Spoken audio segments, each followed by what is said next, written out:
咱副总统萧美琴去炮楼这个访问第4日啦，今仔关心的是如何来协助当地开发计划。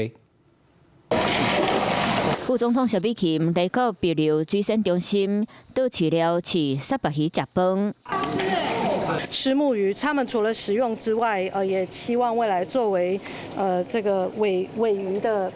鱼饵钓饵之用所以他们其实有很多的想法。那这一点，我们的专业的技术团会持续的来跟他们一起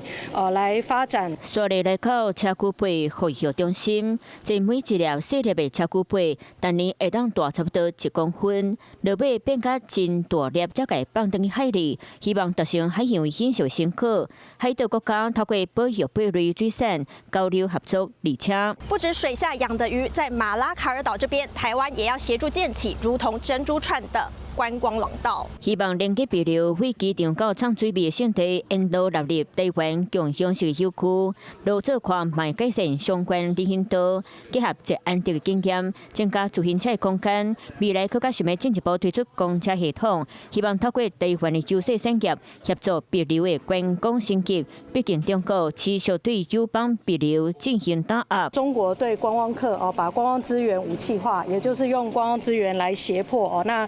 大约10年前的游客人数是比较多当然他们还是希望取得环境跟旅游行程的一个最佳的平衡。那这一点我们也做了许多的讨论同齐合作共行，比如要守护美丽海和观光升级，台湾嘛用行动协作，多年朋友共同对这威胁。